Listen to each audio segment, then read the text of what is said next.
transmitir. Maravilha. Vamos lá.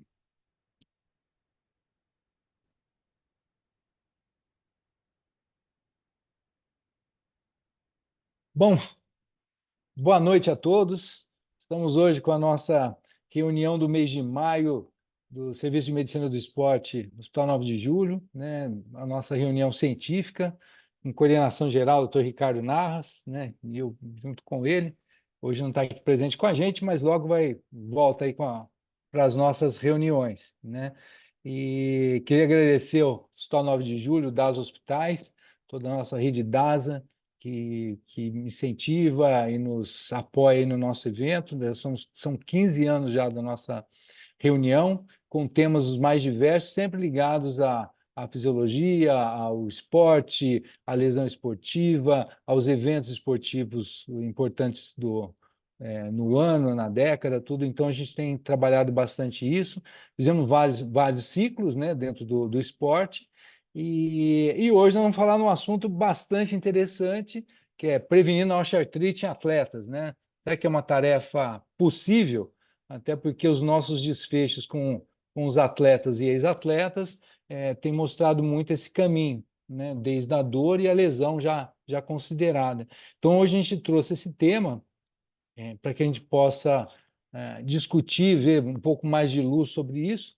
E hoje nós estamos com convidados mais do que especiais para a nossa apresentação, né? Gostaria de agradecer a presença do Dr. José Marcelo Ramos Rodrigues, médico do esporte, ortopedista no 9 de julho, preceptor da residência médica de ortopedia e traumatologia do Hospital Ipiranga e do grupo do quadril do Hospital Ipiranga também, membro da Sociedade Brasileira de Ortopedia e Traumatologia, né? Então, trabalha aí com a gente, tem já uma experiência grande com as lesões de quadril e em cirurgia também, né? E hoje é uma presença... Obrigado, Marcelo, pela sua presença aqui com a gente. E também o Dr. Patrick Felipe Catricala, que é médico radiologista especialista em musculoesquelético, gestor médico do SADT, Serviço de Apoio Diagnóstico Terapêutico do Hospital 9 de Julho, gestor da equipe médica de ultrassom do Salomão Isope, Delboni Euriemo e Lavoisier. Patrick, obrigado pela tua presença. Vocês realmente assim, vão ajudar muito a gente a construir um pouco aí do tema, né? E espero que a gente possa aí discutir e deixar essa apresentação para todos aí, no nosso público aí do Centro de Estudos. Agradecer a Adriana e a Denise, que estão sempre aí no apoio, né? Então, nós já vamos iniciar aqui e, mais uma vez, obrigado. Zé Marcelo, aí a tela é sua. Obrigado, Pablo, pelo convite. Obrigado ao Grupo NASA e ao Hospital 9 de Julho, do qual eu faço parte, e fico à disposição. Estou sempre às sextas-feiras de manhã lá no ambulatório, para quem precisar de algum auxílio, quiser bater um papo. Bom, eu vou compartilhar minha tela, só me dê um feedback, por favor, se vocês estão enxergando a apresentação. Não sabe ver a apresentação? Subiu o PowerPoint. Eu vou abrir aqui a tela. Pronto. Agora compartilhar. Certo? Certinho. Começar. Bom, então a gente vai falar um pouquinho sobre a osteoartrite no desfecho da atividade esportiva, né? Como o Pablo falou, será que é possível prevenir esse tipo de lesão nos atletas aí de alto rendimento, naqueles amadores? Então, vamos falar um pouquinho para a gente iniciar sobre a história da osteoartrite, né? É bem antiga, ela data aí de épocas pré-históricas, a gente tem evidências arqueológicas e relatos de artrite desde essa época, tá? No Egito Antigo, tem sinais de osteoartrose e osteoartrite, principalmente em articulações de carga, que são as mais comuns, e múmias, bem como Galeno e Hipócrates, antes de Cristo, já descreviam sintomas que hoje sabe que são compatíveis com o diagnóstico de artrose. Na América pré-colombiana, temos os maias e os incas, também com evidência de quadros de osteoartrite nas mumificações, e na China antiga temos relatos aí de referência a dores articulares. Bom, antes de mais nada, acho que é importante a gente entender qual o papel na sociedade dessa doença, né? Qual a importância social da osteoartrite. Então, aqui alguns relatos aí, principalmente de jornalísticos, né, de osteoartrite vai afetar quase 1 bilhão de pessoas em 2050, né? Daqui menos de 30 anos já teremos quase 1/8 da população do mundo, né, projetado para ter artrose. Temos alguns artigos recentes, estudos recentes, principalmente aí do Lancet, colocando que 15% da população acima dos 30 anos de idade provavelmente vai ter artrose aí após os 30 anos. As principais causas são envelhecimento, aumento populacional e obesidade, né? As estimativas para essa questão de artrose em 2050, existe uma estimativa de um aumento no joelho de quase 75% dos casos, e no quadril, como eu falei, são as principais articulações envolvidas por serem articulações aí de alta carga e alta torção, né, principalmente nos esportes. E o quadril com quase 80% de aumento. Então, a gente quer estabelecer um pouquinho, será que de fato a atividade esportiva, ele é herói ou ele é vilão nessa história, né? Isso que eu vou tentar responder aqui ao longo dessa apresentação, e a gente vai ver evidências conflitantes, tá? Artigos que contradizem, e no final eu vou tentar resumir um pouquinho disso tudo de uma forma que fica aplicável no dia a dia de todo mundo e a gente consiga aí realmente aplicar todo esse conhecimento. Bom, vamos começar aqui com um artigo do Journal of Orthopedics and Sports Physical Therapy de 2015, né, que ele investigou os preditores de osteoartrite, como, por exemplo, atividade física, esporte, obesidade, atividades ocupacionais. Tá? E o objetivo foi identificar os fatores de risco para osteoartrite no joelho, no quadril e no tornozelo. Né? Então, a maioria dos estudos eles vão falar a respeito de quadril e joelho, tornozelo aí correndo fora, mas principalmente joelho e quadril. Ele denota uma prevalência de osteoartrite global em 10% dos homens e 18% das mulheres aí acima dos 60 anos. Os resultados encontrados nessa revisão sistemática é que lesão prévia articular é um fator de risco muito importante. Isso aqui vai ser corroborado pelos outros artigos que a gente vai colocar daqui a pouquinho. Né? A obesidade também é um fator de risco. Né? O tipo de atividade ocupacional, pacientes que carregam peso, pacientes que sobem e descem da escada, também está relacionado, bem como atividade esportiva. Tá? Como conclusão, ele identificar precocemente esses indivíduos em risco para osteoartrite é fundamental para preveni-los, tá? De que eles venham a ter osteoartrite no futuro. Né? Esse artigo, por exemplo, não tem alguns vieses, né? Por exemplo, não randomiza de acordo com o BMI, com o índice de massa corpórea, tá?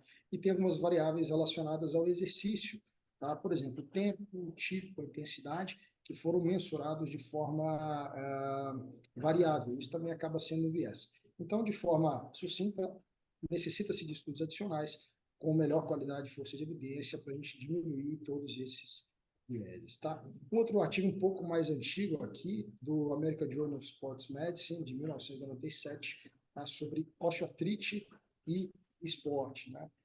O que esse exercício, o que esse artigo aí comenta, né? Que exercícios moderados, de fato, eles são benéficos para a cartilagem. E quando é que a gente vai ter problemas com esses atletas? Quando eles apresentam anomalias articulares, históricos de lesões ou cirurgias articulares, alguma instabilidade articular, excesso de peso, obviamente, né? Ou problemas musculares e neurológicos.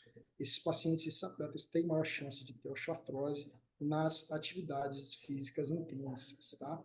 Então, parece...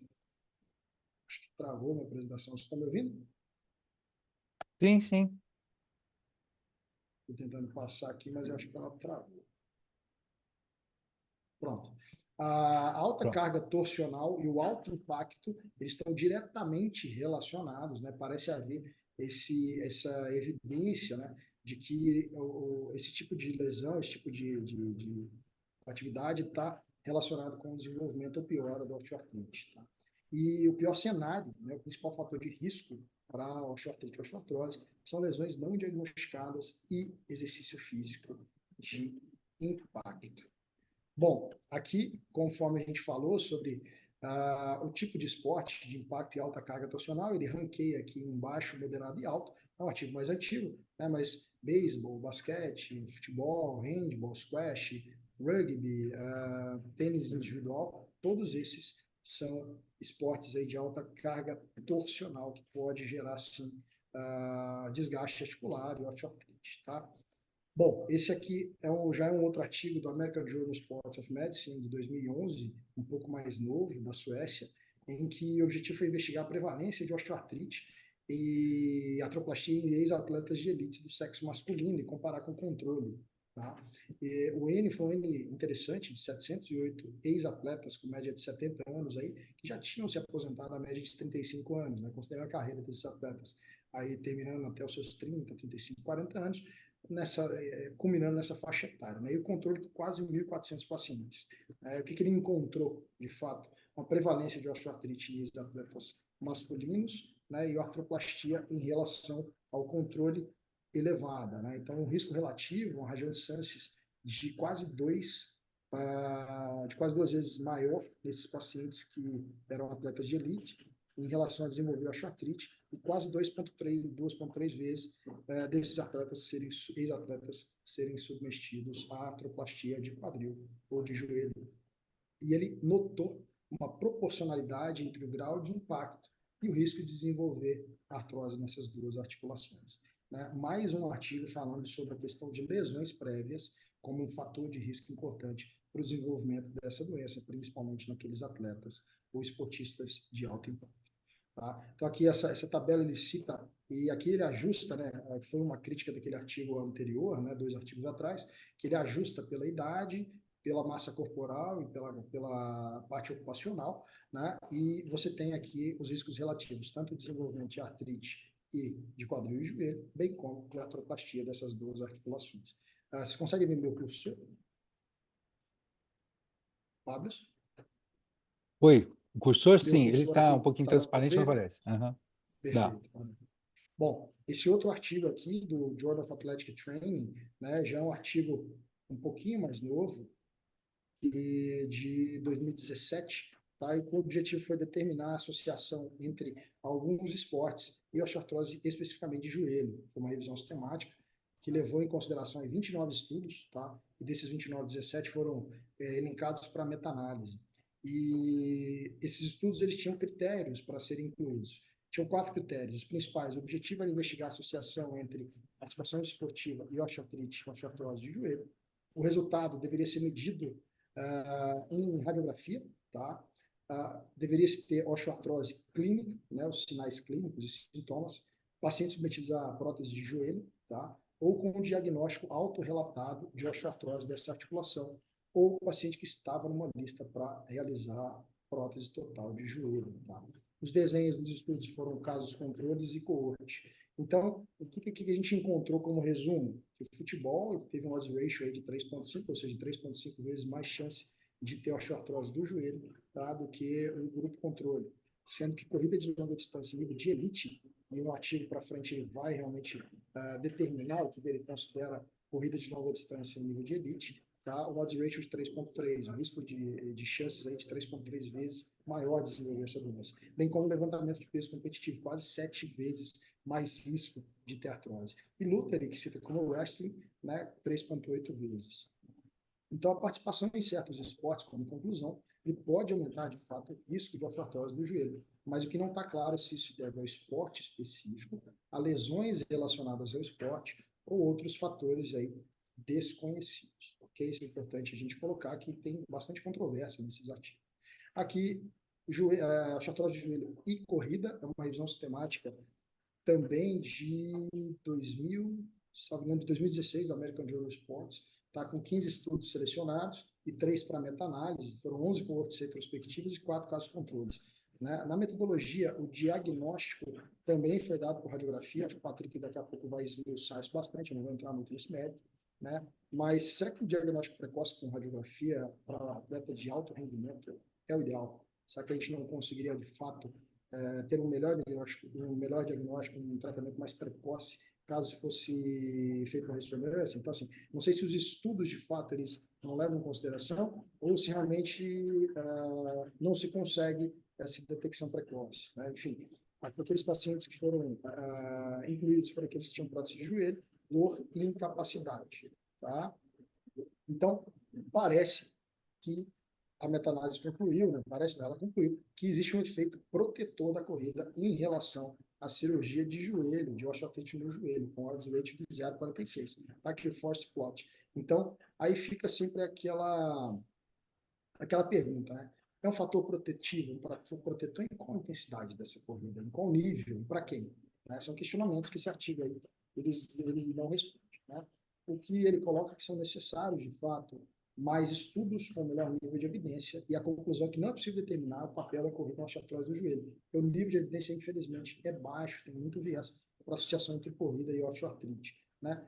Interessante que esse outro artigo aqui do Journal Sports, 2017, ele já vai tentar, de fato, responder esse outro artigo, né? E isso é interessante, essa interlocução, né? Visto que essas novas pesquisas vão interagir com as anteriores e vão esclarecer, de fato, essas dúvidas remanescentes. Também uma revisão sistemática com meta-análise, tá? E foram elencados 17 estudos para essa meta-análise, com um N bem considerável, aí, de 125.810 participantes, né? O objetivo foi, de fato, avaliar a associação entre osteoartrite de joelho de quadril temeário com a corrida e a influência dessa atividade, né, e da intensidade dessa corrida. Então, ele subdividiu esses grupos em corredores competitivos, que foram aqueles que eram, de fato, profissionais ou que participavam de provas internacionais, e aqueles recreativos, ou seja, aqueles amadores, tá? E o grupo controle, que eram os sedentários e os não corredores. E o que ele encontrou? Que a prevalência geral de osteoartrose nessa população dos competitivos foi de 13,3%, dos recreativos 3,5%, do grupo controle cerca de 10%, né? E a conclusão é que os corredores recreativos eles têm menor chance de osteoartrite comparado ao controle e comparado aos corredores competitivos, né? Então, o estilo de vida mais sedentário, no final, ele dá essa conclusão, e a exposição de corrida há mais de 15 anos com alta intensidade, ele está associado à osteoartrose dessas duas articulações. Cuidado, não foi possível determinar se essa associação era causal ou se era confundida por fatores de riscos. E está aí, novamente, as lesões prévias não diagnosticadas ou desconhecidas da articulação. Tá? Já esse outro artigo aqui, também uma revisão sistemática com bom nível de evidência, né? O American Journal of Sports, de 2016, né, em que o objetivo foi avaliar a associação entre atletas de elite e artrose especificamente de quadril. Tá? Então, uma revisão aí de 11 estudos. A metodologia, os critérios de inclusão foram esportistas de elite, ou seja, já excluiu a parte da população aí que é atleta amadora, osteoartrose de quadril evidenciada na radiografia, e pacientes que foram submetidos a ex-atletas a prótese de quadril. Tá? Fatores de exclusão: sexo feminino, esporte recreativo, sintomas autorrelatados. Quais foram os resultados? Né? Que a osteoartrose em atletas de elite, nos esportes de impacto, tem de cerca de 2 a 8 vezes mais chance em relação àqueles pacientes que não fazem esse tipo de atividade. Quais atividades é que tem o maior risco de você desenvolver osteoartrose? Handebol, tá? Cerca de 5 vezes maior. Futebol, até 9 vezes maior, dependendo do estudo. O hockey, de 2 a 3 vezes. E a corrida de longa distância, sem risco claramente elevado. Fica claro nesses artigos que eu selecionei que a corrida em si ainda é um grande campo que ainda cabe muito estudo, porque tem muito viés envolvido. Tá? Eu acho que não está passando. Pronto, isso aqui é um caso meu, de um paciente aí do pré-operatório, ele é praticante amador de powerlifting, tá? Ele levantava aí mais ou menos aí, deve ter uns 80 quilos, 90 quilos de cada lado, com 8 horas ele já deambulando, foi submetido a prótese total de quadril, e aqui 19 dias, hoje ele já levanta quase 300 quilos aí no leg press e já está voltando às suas atividades no powerlifting, mesmo de forma amadora. Tá? Então é interessante que a cirurgia consegue devolver um pouco da atividade, não em níveis aí, não em níveis de competição, em nível de performance aí para atletas de elite. Bom, esse é um outro paciente, um atleta amador, aí, praticante de crossfit, corrida, musculação, ele teve uma osteoporose, que evoluiu para fechar artrose, a gente acabou precisando, de fato, fazer uma prótese nele, e isso aqui são 8 semanas pós-cirurgia, tá? Não foi permitido ele correr, mas mesmo assim ele corre, tá? E num pace relativamente aí bom para quem é atletizado, né? Então, apesar de a gente questionar e dizer que não correu, ele acaba correndo, que ele fala que ele gosta bastante. Enfim, nós conseguimos aí devolver um pouquinho a atividade para esse paciente, né? Esse aqui é um outro artigo da Arthroscopy, super recente, de 2022, que o objetivo que foi definir o risco de artrose e esporte. também uma revisão com 63 estudos, um N gigantesco, 628 mil pacientes aí, com follow-up médio de 8 anos. Idade desses atletas era de 30 a 61 anos, com índice de massa corpórea aí entre 23 e 27, ou seja, ninguém aí é obeso de fato. E qual que foi a conclusão? Que aqueles praticantes de futebol e os militares, devido ao peso excessivo dos equipamentos que eles carregam, principalmente dependendo do tipo de marcha que eles, ou do tipo de atividade que eles exercem, tem um alto risco de osteoartrite. Tá? A dança profissional, tá? Qualquer tipo de dança profissional tem uma associação aí mais íntima com lesão labral do quadril. E o rock de gelo e o balé clássico tem associação com o síndrome do impacto, que é o nosso tabular, que foi tema de outra reunião que a gente fez no passado. Esse outro artigo aqui também uma revisão sistemática com um nível bom de evidência, né? Só para a gente entender, será que de fato o exercício físico ele é somente o vilão ou ele pode ser o herói? Né? Esse artigo é da Sports Health de 2020, tá? E o objetivo é se o treinamento de resistência ele de fato afeta dor e função nos pacientes que têm osteoartrose de joelho. Agora a gente inverteu a questão. Ao invés de a gente pegar os pacientes que praticam esporte e medir se eles têm osteoartrose de joelho, nós vamos pegar aqueles que têm osteoartrose de joelho e, de fato, tentar reabilitá-los com exercício resistido. Na metodologia, eles incluíram 12 estudos e 2 grupos, né? O grupo com treinamento resistido, que é o grupo de prevenção, e o grupo controle e uma intervenção. Os resultados é que, de fato, o treinamento resistido ele é eficaz na melhora da dor e da função. Como conclusão, temos a melhora da dor nesses pacientes com osteoartrose de joelho, né? Uma questão que não ficou muito clara é a variabilidade no treinamento ótimo desses pacientes, desses atletas, desses pacientes. Qual a frequência, qual o número de repetições e qual a força máxima que deveria ser aplicada. A média do artigo, lá dos estudos que ele elencou, foram 2 a 3 séries de 8 a 12 repetições, com 50 a 60% de resistência máxima. Aqui, para suscitar um pouquinho, esse artigo da Pain Therapy de 2024, né, mais para colocar lenha na fogueira e questionasse nós, aí, os ortopedistas, médicos do esporte, aí, se a gente está, de fato, olhando somente para a articulação daquele atleta, daquele paciente, enquanto que a gente deveria olhar um pouquinho mais para os hábitos, para os padrões de sono, para a alimentação e para outras questões biopsicossociais, né? E como é que esses fatores, eles, de fato, influenciam na doença. Né? Então, esse é um artigo que fala sobre a microbiota intestinal e como que ela contribui para a osteoartrite. E hoje, de fato, a gente sabe que a osteoartrite não é mais aquela osteoartrose do passado, em que a gente achava que era uma doença estática, né? Em que ele tinha alterações e depois, de fato, ele não tem mais, não tem uma inflamação articular. Hoje a gente já sabe que é o contrário, esse paciente tem um estado inflamatório importante. Né? E a disbiose, né, que é uma alteração intestinal, ela acaba alterando esse eixo intestino-articulação, favorecendo tanto o quadro clínico quanto o desenvolvimento da artrose. Né? Quais seriam esses fatores modificadores de osteoartrose? Dieta. Né? Uma dieta pró-inflamatória acaba prejudicando e gerando mais sintomas do paciente. Os pré e os probióticos, os nutracêuticos com algumas divergências, de fato, né? E o exercício físico, e aí dependendo da intensidade, é claro. E alguns questionamentos, né? Será que a gente está olhando para a prevenção apenas sobre o olhar músculo esquelético, né? E essa prevenção passa por uma visão mais holística do atleta. Eu dou aula no Uninove, eu sempre comento, eu sempre pergunto para os alunos, né? E comento da dificuldade de você modificar o estilo de vida desse paciente. Tirar aquele paciente que é fumante de tabaco, melhorar uma dieta de um paciente obeso, tirar o paciente do sedentarismo. Isso é mais difícil. Prescrever uma medicação é muito fácil. Agora, você atuar na modificação do estilo de vida, na educação, na prevenção é muito mais difícil. Né? Isso convencer de que aquilo pode alterar o futuro dele e trazer grandes prejuízos. Né? Então, olhar um pouco para a alimentação, para o treinamento, para o equilíbrio psicológico desse atleta e emocional. Né? Aí, o intestino, de fato, como maestro, né? Atuando na imunidade inata, na imunidade adaptativa e também atuando aqui na inflamação sistêmica, que vai desembocar também na piora do quadro de osteoartrite. Né? Aqui, mais uma vez, a dieta, os pré e probióticos e exercícios, também, juntamente com a microbiota, colaborando para uma melhora desses casos aí de osteoartrite. Né? Isso aqui é um slide que eu costumo colocar na minha aula da Uninove, né? Eu mostro aqui o fator ocupacional, por exemplo, aqueles pacientes trabalham com trabalhos braçais, com pedreiro, trabalha com muita carga, ele tem mais chances, né? Eu sempre pergunto se eles sabem o que esses atletas aqui embaixo têm em comum, né? Pelé já faleceu, Andy Murray, Guga e o Thiago Splitter, o primeiro campeão da NBA, né, pelo San Antonio Spurs. De fato, todos esses atletas aqui têm ou tinham prótese de quadril. né? Então, todos eles tiveram, em algum momento, osteoartrose dessa articulação, né? E foram atletas de altíssimo nível, de altíssimo rendimento.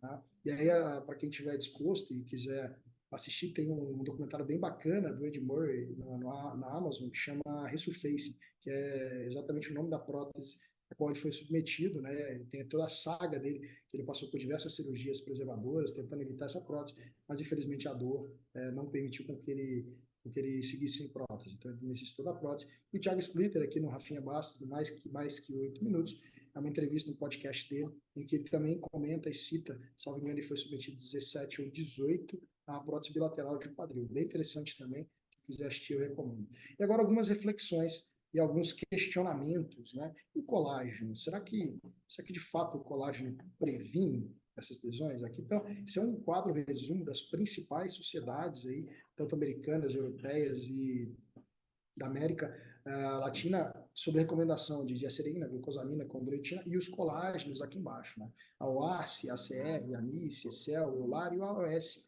que é a Sociedade Americana. E a gente vê que o colágeno somente é o LAR, é o único que recomenda o hidrolisado, né? O resto ninguém recomenda, né? Alguns nutracêuticos aqui são recomendados, mas muito espaço. A gente não tem tanta evidência sobre essa questão do colágeno atuando nem como fator protetivo, nem como fator de melhora de dor. Tá? O diagnóstico, o Patrick vai falar muito melhor do que eu disso, né? Será que, de fato, esses estudos levarem em consideração só a radiografia? Será que a gente não está tendo um viés aí, enfim, diagnosticando um pouco mais tardiamente aqueles quadros que poderiam, inclusive, ser tratados de outra maneira, ou até de uma maneira melhor? Não deveriam ser feita uma ressonância magnética aí para você conseguir, de fato, melhorar ou diagnosticar tardiamente, né, precocemente? Então, assim, quando você tem um caso desse, que são casos do nosso serviço, né, fica muito claro para qualquer leigo, não necessariamente da saúde, né, qualquer leigo aí que sabe que a gente tem uma artrose, que a gente tem uma junta aí, degenerada, né?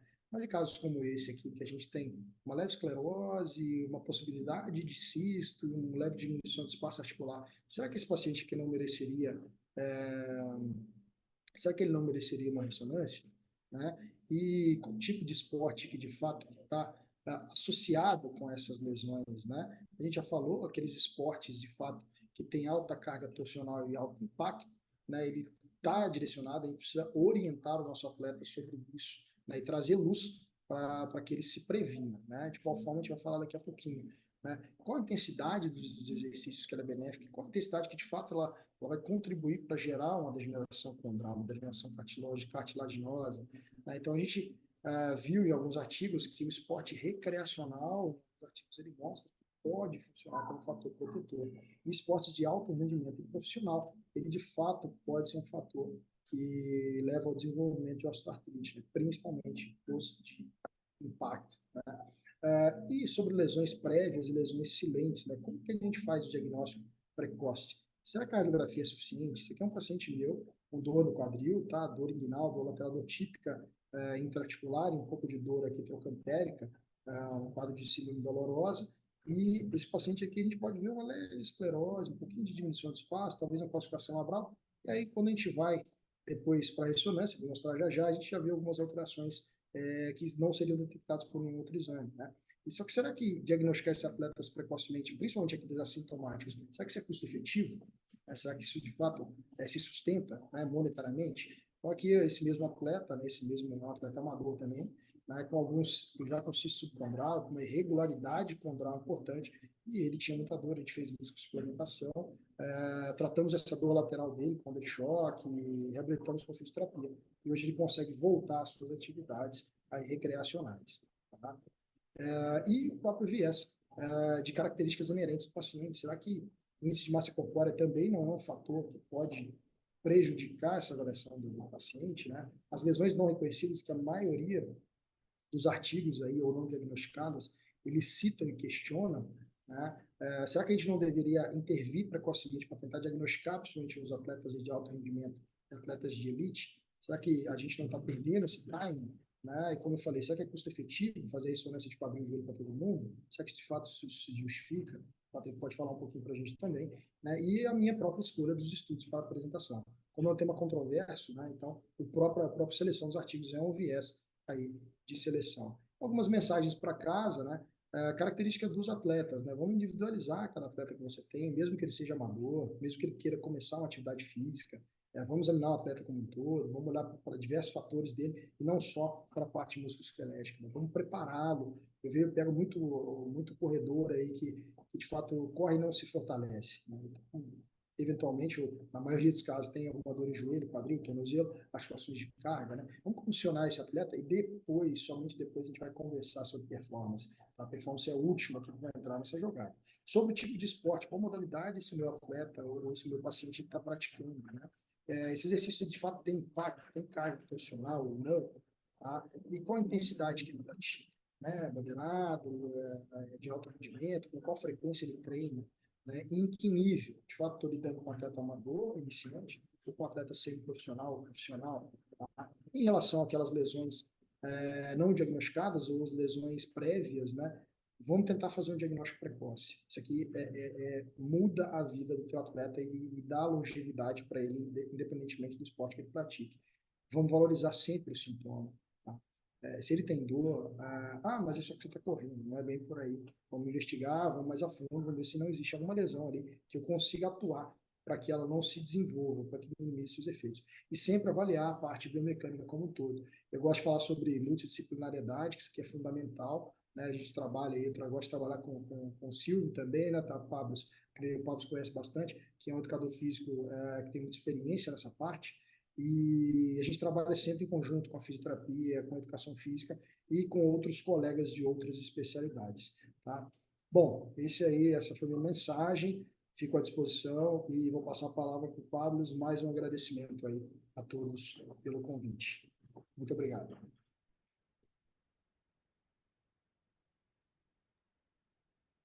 Obrigado, Zé Marcelo. Excelente apresentação. Acho que entra de acordo com aquilo que a gente estava esperando, sim. Eu acho que foi muito legal. Eu acho que para a gente poder ter essa visão e como é que a gente vai mexer com isso, né? Porque depois nós temos uma prática de tudo isso. Mas obrigado mesmo. Agora eu passo a palavra para o Patrick, tá? Então, agora vai apresentar para a gente essa parte radiológica, o impacto da imagem sobre todas as estratégias que a gente vai ter, porque a gente precisa muito de vocês nessa hora de posicionar, de a gente poder ter, inclusive, qual é o impacto daí para frente, né? Então, obrigado aí pela tua presença, né? E aí a tela é sua. Boa noite, pessoal. Bem-vindo a todos aí. Deixa eu compartilhar a tela aqui.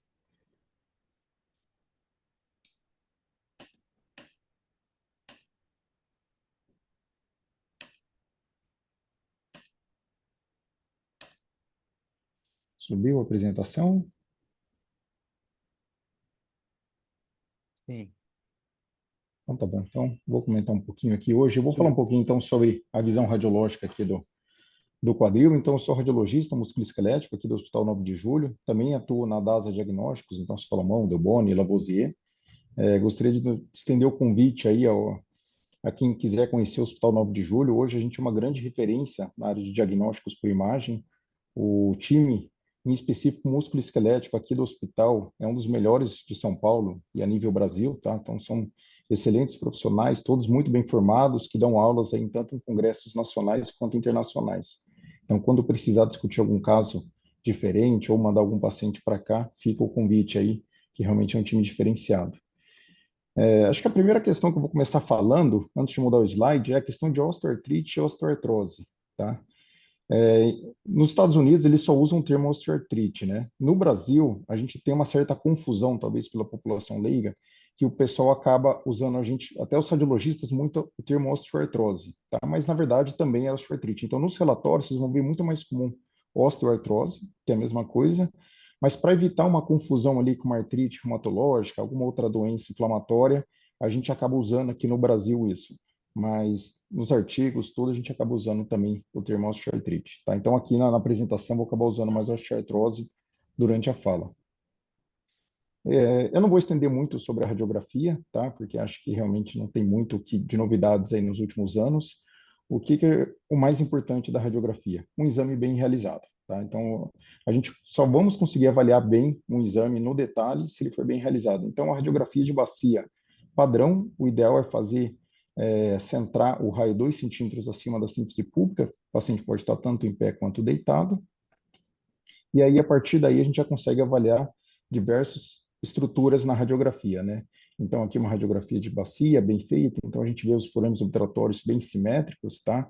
Geralmente a ponta do sacro tem que estar até 2 centímetros da síntese pública, então isso identificamos dessa maneira que foi um exame bem documentado. E a partir daí a gente consegue avaliar ângulos que eu não vou entrar agora muito no detalhe, mas colo diafisário, centro-margem, avaliar a coxa profunda, né? Se a margem medial do acetábulo está ultrapassando a linha ilho-púbica, avaliar a versão do quadril, né? Então, geralmente, a margem anterior e a posterior, elas não se cruzam. Quando cruzam, realiza esse cross-sign, ou seja, tem uma retroversão do acetábulo.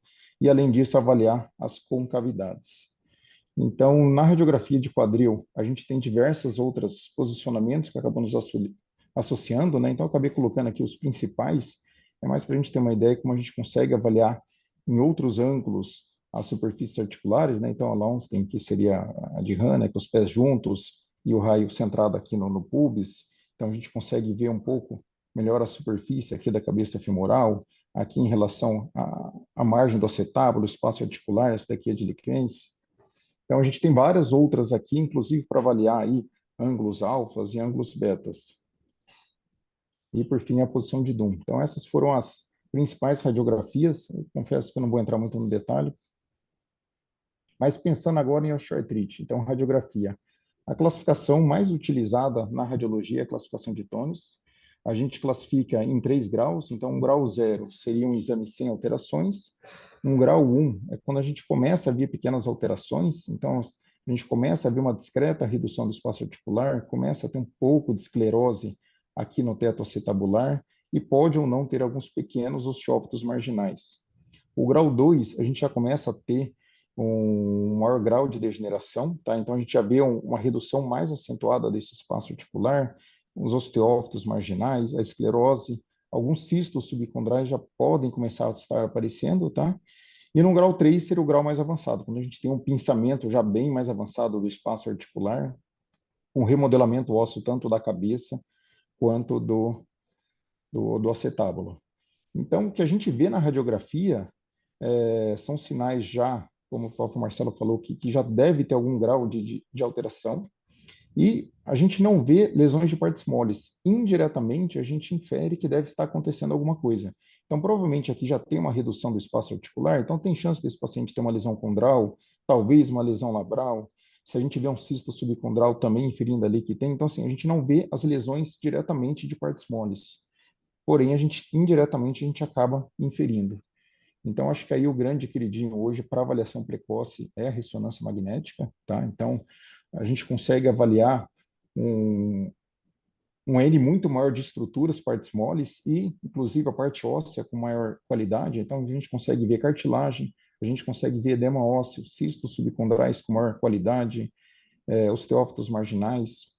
A gente consegue avaliar bem o lábio, ligamento redondo, derrame articular, se o derrame articular tem sinovite, não tem sinovite, corpos articulares, cistos paralabrais ou algum tipo de displasia, uma formação aí que poderia também estar auxiliando. Então, entrando um pouquinho no detalhe, eu acabei puxando, então, viu, Marcelo? Você comentou ali de achados mais sutis. A minha aula eu vou acabar falando exatamente de achados um pouco mais sutis, que é exatamente o que a gente quer ver aqui, né? Então, antes de ter aquela alteração do raio-x, o que a gente já consegue ver na ressonância, né? Então, essa daqui é uma ressonância de pacientes diferentes, coronal T1, aqui está a cabeça do fêmur, e a gente já consegue ver aqui, ó, um pequeno osteófito marginal. Aqui, circunferenciais osteófitos marginais também na cabeça do fêmur, tá? E aqui no estágio também os osteófitos marginais. Aqui já no estágio mais avançado, com área de esclerose, provavelmente edema subcondral, a gente já vê que tem uma redução bem acentuada do espaço articular. Mas como a gente consegue ver muito bem esses pequenos osteófitos, até mesmo na ressonância magnética.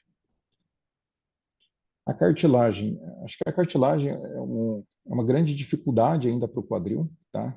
Porque a cartilagem no quadril ela tem uma espessura muito fina, entre 1 e 2 milímetros, diferente da cartilagem da patela ou da trócula femoral, que tem aquela espessura maior que a gente consegue ver fissuras, erosões com muita facilidade. No quadril a gente tem ainda uma certa dificuldade. E o que que mais ajuda a gente conseguir ver cartilagem? Bons aparelhos de ressonância magnética, tá? Então, acho que a primeira pergunta que o pessoal sempre me faz, Patrick, então vou começar a pedir todos os exames de ressonância de quadril em aparelho de 3 Tesla. E aí eu falo, não, depende do aparelho 3 Tesla, tá? Então, se você pegar um aparelho 3 Tesla 2012, ou seja, estamos aí com 12, 13 anos de uso, e pegar um aparelho de 1 Tesla e meio, ou seja, que entre aspas seria metade do campo magnético, mas 2023, 2020, provavelmente um de 1 Tesla e meio atual tem uma resolução igual ou dependendo até maior que aquele de 10 anos atrás, 3 Tesla. Então, uma analogia muito simples que eu faço, imagina um carro, antigamente motor aspirado, 1.0, 1.6 e 2.0. Então, qual que é o melhor? É o 2.0. E agora vieram os carros turbos. Então, você pega um carro hoje 1.5 turbo, que é muito mais moderno que os antigos, anda muito mais que 2.0. Então, uma analogia bem superficial, mas seria mais ou menos isso daí. Então, acho que hoje não necessariamente precisa fazer o pedido, eu quero uma ressonância de quadril com 3 Tesla, mas saber referenciar para onde você está mandando. Então, em vez de mandar para qualquer laboratório, por exemplo, aqui no 9 de julho, nós temos 3 Tesla, mas o nosso aparelho de 1,5 não deixa em nada a desejar o de 3 Tesla. Então, hoje eu falo que o aparelho moderno é o mais indicado. E o que que a gente consegue agora ver, olhando então na cartilagem? Então, a cartilagem a gente vê que é difícil de diferenciar tanto a cartilagem aqui da cabeça femoral quanto do acetábulo. Então, isso daqui é um corte sagital, mas a gente consegue ver alguns sinais indiretos. Olha como tem um afilamento aqui, uma irregularidade da cartilagem. Aqui no corte coronal, a gente vê também essa irregularidade com algumas erosões na margem medial da cabeça femoral. E aqui nesse terceiro caso, a gente vê aqui uma discreta retificação e uma erosão completa, né? Até um pouco de edema subcondral também associado. Além disso, a gente vê aqui uns cistos no teto acetabular. Então, não é tão fácil ver, tá? Então, não é assim, todo exame que a gente vai ter uma nitidez tão grande, mas com a evolução dos últimos anos aí, a gente está conseguindo avaliar cada vez com maior resolução essa questão. A gente consegue avaliar muito bem, então, na ressonância também edema e cistos subcondrais. Então, lembrando que essa fase já era uma fase um pouco mais avançada da osteoartrite, né, da osteoartrose. Então, aqui a gente já viu um paciente que tem uma redução do espaço com um afilamento difuso da cartilagem e aí focos de edema subcondral, tanto na cabeça quanto no teto do acetábulo. Aqui no corte sagital, a gente vê a mesma questão, né, redução do espaço articular, um afilamento condral difuso e os focos de edema subcondral tanto no acetábulo quanto na cabeça. Aqui também um pouquinho de edema subcondral na margem posterior. Além disso, um pequeno derrame articular com aparente sinovite associada. E aqui os pequenos cistos subcondrais que a gente consegue avaliar também aqui no teto do acetábulo. Uma facilidade bem tranquila na ressonância. Além disso, o labrum a gente consegue avaliar muito bem na ressonância, tá? Então, aqui nesse caso, geralmente o labrum, ele é uma estrutura com baixo sinal homogêneo em T2, e aqui a gente vê uma degeneração com alto sinal e algumas fissuras intrasubstanciais. Então, aqui um acetábulo um pouco displásico, né? Você vê que ele está um pouquinho curto e associado a essas alterações degenerativas. Esse segundo caso aqui é uma ruptura labral mesmo, né? Então, você vê que a gente vê a base do lábio aqui e aqui a ponta final e essa área de ruptura completa dele, onde o líquido acabou fazendo essa interposição entre os fragmentos. Esse outro caso também mostrando uma degeneração, uma irregularidade do contorno, uma dificuldade de se ver aquele labrum com baixo sinal homogêneo, com algumas fissuras também dentro. Indiretamente, para avaliação labral, a gente vê os pequenos cistos paralabrais também, tá? Então, aqui mostrando com bastante facilidade. E aqui um segundo caso também, uma coxa valga, a gente vê aqui uma displasia do acetábulo, um acetábulo curto, né? E uma hipertrofia do labrum, também com essas fissuras intrasubstanciais aqui no labrum, e também um pouquinho de derrame articular associado. Além disso, a gente consegue ver, então, aqui um corpo livre articular bem fácil de ver, né? Então, nem todos são ossificados, então nem sempre a gente consegue ver todos na radiografia, e a ressonância acaba virando aí um excelente método para avaliar corpos livres articulares também. Além disso, a sinovite, né? Então, tanto o derrame articular quanto a sinovite, nesse caso aqui é uma sequência coronal T1 pós-contraste, e aí a gente vê todo esse líquido realçando. Geralmente, mesmo pequenos derrames articulares, eles podem estar associados a sinovites, então esse é um desses casos, né? E aí o contraste acaba ajudando para a gente confirmar aí que está tendo uma sinovite no quadril. Daqui um outro artigo, então, mostrando também a resolução da ressonância, como a gente consegue ver diversos todos esses achados que eu comentei, né? Então, essas irregularidades da cartilagem, aqui no sagital também essas áreas de irregularidades com afilamento, aqui uma lesão na margem anterior do lábio, cistos subcondrais, focos de edema subcondral, aqui é um cisto paralabral também, e os corpos livres articulares, né? Então, além dos osteófitos, um pouquinho de edema, redução do espaço, derrame articular. Então, realmente, a gente consegue aí ter uma evolução muito grande aí sobre o que a gente consegue enxergar na ressonância magnética. E aí, o grande questionamento é, bom, a ressonância aí tem evoluído nos últimos 10 anos, mas o que a gente tem de novidade hoje em dia para avaliação do quadril, né? Então, acho que um dos queridinhos aí na última década foi o mapa de cartilagem T2. O que seria esse mapa de cartilagem T2? A gente precisa ter uma sequência avançada na máquina que a gente consegue avaliar a qualidade dessa cartilagem. Em teoria, a gente conseguiria avaliar alguma cartilagem que começa a ter um certo desgaste antes de ter essa erosão. O quadril, por ser uma cartilagem muito fina, nunca foi possível fazer grandes reproduções entre diversos artigos. Então, se a gente parar para ver, 2015, que foi o auge sobre o mapa de T2 no quadril, nós tivemos só 14 artigos no PubMed. Ou seja, então acho que isso daqui é uma das questões que eu acho que realmente se alguém falar, vai lá e faz um mapa de cartilagem para quadril, eu acho que ainda não vale a pena. Eu vou só mostrar para vocês alguns exemplos, só para ter uma ideia do que seria a imagem, né? Então, esse daqui é um aparelho de 3 Tesla, um artigo de 2012, ou seja, aí com 12 anos já, né? Então, a gente consegue ver bem aqui a cartilagem. É um paciente assintomático que fez, e o que a gente consegue ver é exatamente isso, né? Então, você vê meio que colorido a topografia da cartilagem, e a gente conseguiria talvez inferir quando essa cartilagem tivesse uma cor em vermelho, depende de como você preseta, né? Então, teoricamente, quanto mais verde para baixo, seria uma cartilagem normal, e quanto mais vermelhinha, poderia estar aí tendo algum tipo de dano antes de ter as erosões. E aqui mostrando, então, na avaliação até a medida da qualidade dessa cartilagem. Mas, como eu falei, a reprodução disso é muito baixa, então por isso que acabou não indo. O artigo ele acaba citando, né, que ele mostra aqui que teria, na ressonância, a gente não estaríamos vendo nenhuma alteração, e ele mostra aqui a cartilagem boa e aqui a cartilagem já ruim, com essa alteração aqui, com essa corzinha um pouquinho mais azul. Eu confesso que revendo aqui a imagem, olha como a gente consegue ver muito bem a interface da cartilagem aqui do fêmur quanto a cartilagem do acetábulo. E aqui a gente perde um pouco de uma certa irregularidade, né? Então, talvez aqui a gente já estaríamos vendo alguma coisinha que realmente aqui facilita. Mas eles mostraram, por exemplo, um caso por artigo inteiro, né? Então, acho que a reprodução disso acaba sendo um pouco baixa. O ano passado saiu um artigo que eu achei bem interessante, eu até acabei trazendo para cá. Então, o que eles fizeram nesse artigo? Eles fizeram uma artrografia de quadril e fizeram uma tração na ressonância magnética. E o que eles queriam ver? Se achados de osteoartrite no exame pré-operatório poderia indicar a falha no tratamento cirúrgico de impacto femoroacetabular. Ou seja, o paciente tem um impacto femoroacetabular conhecido e se ele tem uma osteoartrose junto, será que a cirurgia do impacto vai ajudar ou ele vai continuar com dor? E eles viram que esses pacientes do artigo, cerca de 20 a 25%, não tiveram tratamento cirúrgico adequado e eles associam por causa da osteoartrose. E aí, o que eles comentam um pouco no artigo, então vou falar um pouquinho sobre esse artigo, é que a tração do membro inferior acabou facilitando muito para tentar avaliar a cartilagem tanto do acetábulo separado do fêmur.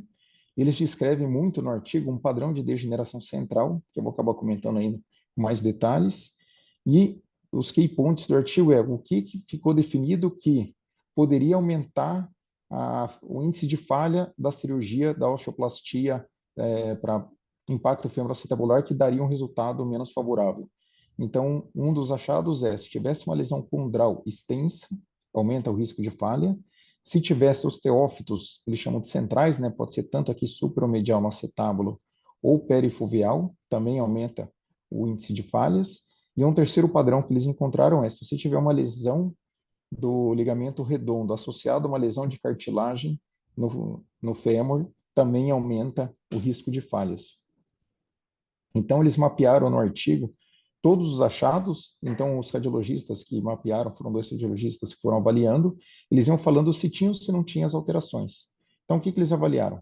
se tinha um osteófito central no acetábulo, que seria mais ou menos nessa topografia, se tinha um osteófito central no fêmur, que seria basicamente os perifoveais, né?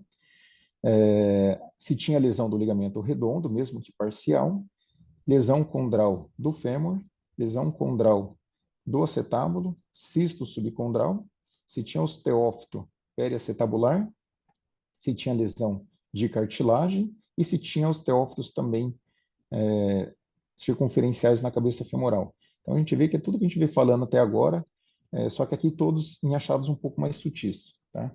Então, algumas imagens do artigo. Então, essa paciente aqui é uma mulher de 46 anos, ela tinha um impacto misto, tá? Tanto CAM quanto pincer, então a gente vê aqui na radiografia de quadril, a gente vê uma discreta retificação aqui na transição da cabeça polofemoral, a princípio aqui uma discreta, um excesso de cobertura do teto acetabular, uma discutível redução aqui do espaço articular, uma esclerosezinha aqui do teto, mas para aqui, acho que na radiografia, né? E na ressonância, quando a gente vai avaliar com detalhe, então aqui a tração, então olha como aumentou o espaço articular. Basicamente, no artigo, eles injetavam o contraste, que pode ser ou gadolínio ou apenas soro fisiológico, via radioscopia, depois deitava o paciente na ressonância, e por um sistema ali de Roldano, eles tracionavam o membro inferior do paciente a ser estudado. Então, a gente consegue ver essa sequência aqui é ponderada em T1, então o líquido ele não vai ter um alto sinal mesmo, tá? E aí o que a gente consegue ver aqui, essa topografia seria toda a cartilagem, tanto do fêmur quanto do acetábulo. O que a gente vê aqui ó, é um pouquinho de líquido se insinuando aqui na cartilagem, na porção mais periférica, e um pequeno osteófito aqui superolateral. Ou seja, achados discretos, baseado no artigo, que não teriam tanta alteração a ponto de não prejudicar o tratamento cirúrgico. Aqui no corte sagital, o que eles apenas estavam demonstrando é que não viram nenhuma lesão condral associada, então paciente com pequenos achados. Num follow-up de 3 anos após a cirurgia, a paciente evoluiu super bem, sem dor, então aqui mostrando que deu tudo certo. O segundo caso que eles demonstram no artigo, então paciente de 28 anos, com impacto femoroacetabular do tipo CAM, então a gente vê aqui a perda da concavidade habitual. Na radiografia, então, que a gente vê osteófitos aqui circunferenciais na cabeça femoral, uma discreta redução aqui talvez do espaço articular, talvez aqui uma discreta esclerose, mas sem grandes achados associados. Então, na artrorressonância magnética com a atração, o que a gente consegue ver? Então, ele comenta aqui desse osteófito aqui superomedial no teto do acetábulo, o osteófito central da cabeça femoral, além disso, os osteófitos aqui, então marginais circunferenciais na cabeça do fêmur e um pequeno osteófito aqui também no teto acetabular. Aqui o lábio do acetábulo sem grandes alterações. E aí um segundo achado que eles destacam aqui no sagital, olha como tem uma delaminação condral bem extensa nessa topografia aqui, né? Então, olha como entra o líquido articular aqui do contraste dentro, destacando aqui a cartilagem, né? Tanto aqui quanto no coronal. Então, seguindo aqueles critérios, esse era um paciente que teria um prognóstico ruim e realmente, depois de 3 anos de tratamento, a paciente continuou com uma dor incapacitante para atividade física e acabou evoluindo aí para uma artroplastia total do quadril. Esse é um terceiro caso, então uma mulher de 47 anos com impacto do tipo pincer, então a gente vê também aqui pequenos osteófitos, sem grande redução do espaço articular, talvez aqui um pequeno osteófito aqui supromedial, eles comentando, né? Mas na hora que a gente olha para a ressonância, o que a gente consegue ver? Então, aqui a artrorressonância com líquido aqui, a gente vê um afilamento condral difuso aqui na cabeça, aqui a gente vê um afilamento condral também no teto do acetábulo, a gente vê uma lesão condral, um cisto subcondral que a gente não via na radiografia, tá?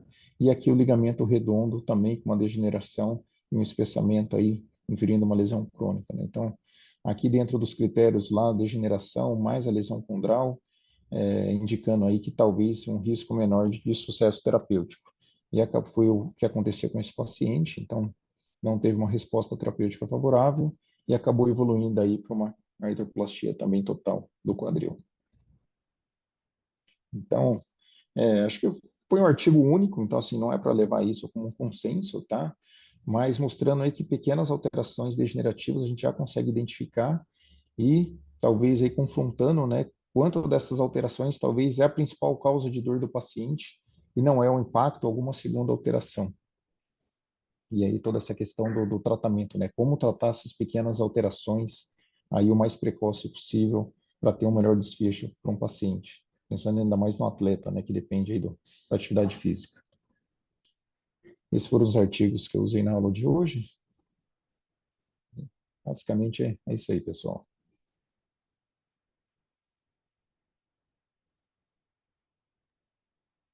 Excelente.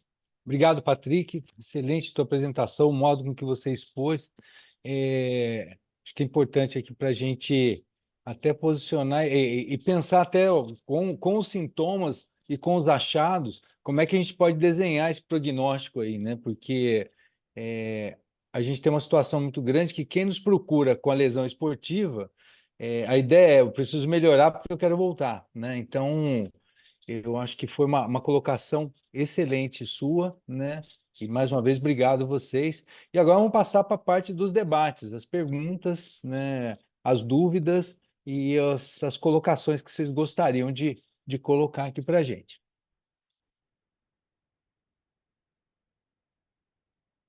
Bom, vou eu então, né? Porque também a criação dessa reunião é porque eu também tinha um tanto de dúvidas, porque chegam para nós, eu comentei com vocês antes, nos nossos ambulatórios, muito do, do atleta amador e do ex-atleta, né? Então, ele aparece, tenta mudar o esporte, ou aquela história, sempre acaba derivando para alguma coisa. Já tive situações, por exemplo, de indivíduo que jogava futebol, jogava salão, campo, society, e de repente a dor era muito grande, tinha algumas lesões em quadril, e depois sumiu, e de repente apareceu uma vez, e aí, como é que você tá? Sumiu e tal. Não, a dor sumiu, fui fazer triatlo.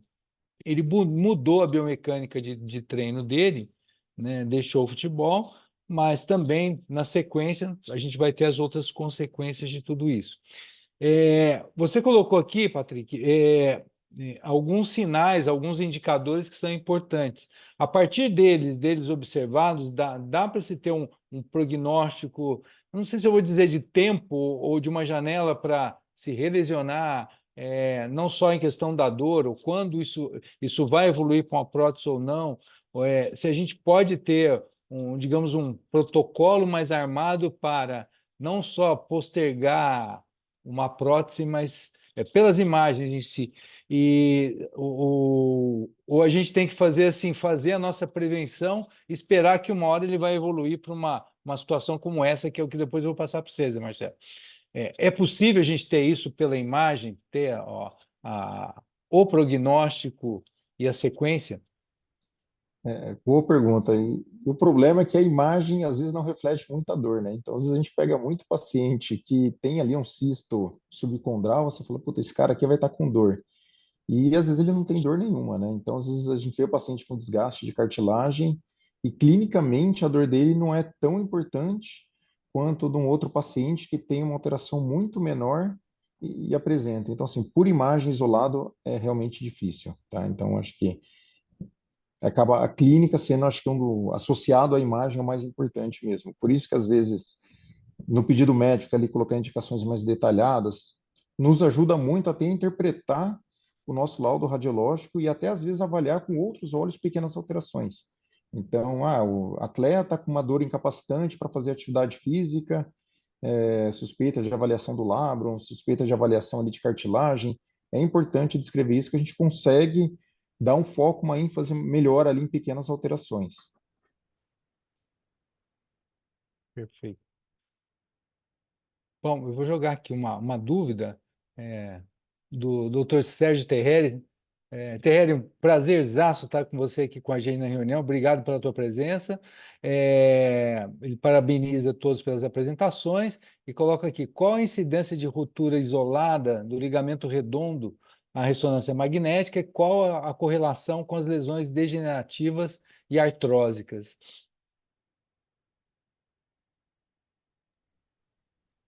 Eu vou falar uma, uma incidência minha, tá? Porque confesso que de literatura eu não conheço, mas geralmente eu vejo muito mais lesão de ligamento isolado, igual você bem comenta, do que associado a lesões degenerativas.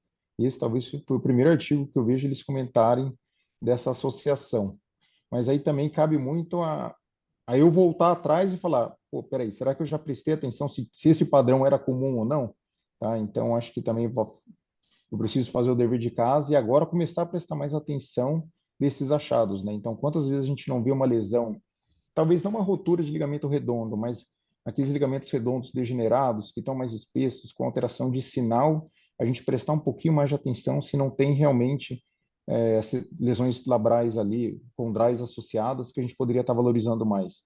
Então, agora acho que eu mesmo, como radiologista, vou começar a prestar mais atenção toda vez que vê um redondo ali degenerado, com algumas fissuras na cartilagem, porque talvez deve ter alguma coisa associada. Perfeito.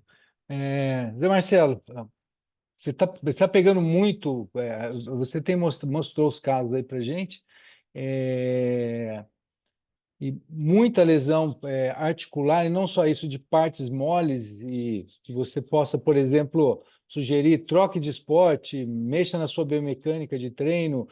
Você tem encontrado muito erro no que eles trazem na história deles para você? E até depois eu vou jogar isso aqui, porque o Serafim está aí com a gente, o Serafim do futebol, é dele. Ah, desculpa, até ele saiu aqui, eu ia jogar a pergunta para ele. Mas esse erro, eles trazem para você, eles conseguem, pelo histórico que eles trazem na consulta, dá para caracterizar, opa, o erro está aqui, você consegue ver isso? Ô, Pablo, só voltando um pouquinho à sua pergunta anterior, né, que você perguntou para o Patrick, sobre essa questão, se dá para prever quando esse paciente vai para a prótese, não existe uma dissociação clínico-cardiológica importantíssima. Eu estou em serviço público, o padrão nosso é 10, 15 anos aí, no aguardo para uma prótese, então você tem pacientes em filas enormes aí. Muitas vezes você vê alguns pacientes que têm um quadril, você fala, esse paciente não anda, ele um queixador e fala, não quero operar agora. Então, existe sim essa dissociação clínico-radiológica. A gente sabe que a osteoartrite é uma doença incurável, mas ela tem um controle de sintomas. Né? Sobre essa questão de lesão de partes moles, eu costumo brincar que o padrão é o paciente chegar e jogar umas 3 ressonâncias, né, Patrick? O paciente chega para constatar, tá aí, o que eu tenho? Eu falo, cara, desculpa, com todo respeito aos nossos queridos radiologistas, deixa no cantinho, porque se fosse operar pela ressonância, eu operava quase 80% dos meus pacientes. Né? Então, a gente acaba encontrando muita coisa, né? E a função realmente do colega é descrever as lesões, né? Só que aquilo nem sempre se reflete na clínica, tá? Então, é praxe, muitas vezes o paciente lê lá, osteoartrite, cisto subcondral, você vai ver o paciente, e na maioria das vezes mulheres corredoras ou mulheres aí pré, pós-menopausa, tem muita associação com síndrome dolorosa tricantérica, né? Falando especificamente da parte quadril. Aí você vai ver, normalmente são as mulheres aí que não se prepararam, que iniciaram a corrida de uma forma errônea, não fizeram fortalecimento, iniciaram numa intensidade, uma frequência que de fato não era condizente com o preparo muscular dela, tá, ou dele, e de fato culmina com essas dores, né? Então aí você começa a voltar um pouquinho, você vê que quando você trata essa parte, devolve-lhe uma boa biomecânica, pede ajuda para o colega da fisioterapia e da educação física, consegue melhorar essa mecânica ali, o gesto esportivo, o paciente volta de fato a praticar esporte da forma correta. Normalmente você vai ver que aquelas alterações que estavam lá, de fato não geravam, intraarticulares, não geravam nem sintomas. Né? Eu só comunico e falo, você tem uma osteoartrose, uma osteoartrite, é normal a partir dos 30, 35 anos, todo mundo pode ter alterações, nem todo mundo vai ter sintoma, tá? Então, normalmente pode ser assintomático. Então, hoje, além disso tudo, hoje eu gosto muito também dos bloqueios diagnósticos, tá? E muitas vezes a gente tem uma dúvida diagnóstica no quadril, tá? O quadril hoje, por exemplo, na Colômbia, a gente já tem o quadril que a gente chama de neuropelve, né? Você tem muita estrutura passando ali, né? Então, a gente tem essa parte do bloqueio diagnóstico como uma ferramenta muito boa para o diagnóstico mais preciso e um tratamento mais adequado. Então, dá para a gente devolver sim para o esporte ou eventualmente mudar caso o paciente não se adapte, viu, Paulo? Perfeito. Então, até se a gente fosse unir aqui as nossas especialidades nesse caso, que, por exemplo, chega para mim às vezes e a gente acaba drenando, por exemplo, tem a dor em quadril, eu acabo te mandando. Às vezes a gente até pede a imagem inicialmente e depois segue. Mas, por exemplo, quando eles passam, por exemplo, eu estou colocando o meu caso, mas é caso de vários outros, a gente tenta virar do avesso a história dele, à procura do quê? Aí tem, alguma coisa teve de errado, né? Eu vou dar um exemplo rapidinho aqui, de uns 30 segundos. Uma vez tem uma colega que é da psicologia, da área de promoção de saúde, que a gente tinha na época lá na área de promoção de gestão de saúde numa empresa, e ela começou a ter dor no quadril, né? Dor no quadril, e ela foi, um colega falou assim, você nunca mais vai poder correr. E ela se achou na corrida, gostou, ficou feliz e tal. Eu falei, não, pede para conversar comigo, deixa eu sentar. Eu acho que eu sentei com ela 1 hora e meia, né, mais ou menos, ou até um pouco mais, e aí notei uma das coisas, né? Mas eu fui notando até com as próximas consultas. Na primeira, que ela resolveu, à medida que ela ia melhorando, começou a trabalhar no pace de outros. Então, eles estavam correndo, por exemplo, 2 amigos. Ah, vão correr com a gente? Vão. Ela resolvia correr com eles, só que ela tinha uma mecânica para uma corrida mais lenta, tá? Então, essa foi uma das causas, ou pelo menos a gente foi atrás, joga na fisioterapia, joga depois na reabilitação, e dentro dessa história, no retorno, descobri que ela corria, quer dizer, 10K, 15K na ponta do pé, né? Então ela não usava o mata-borrão inteiro.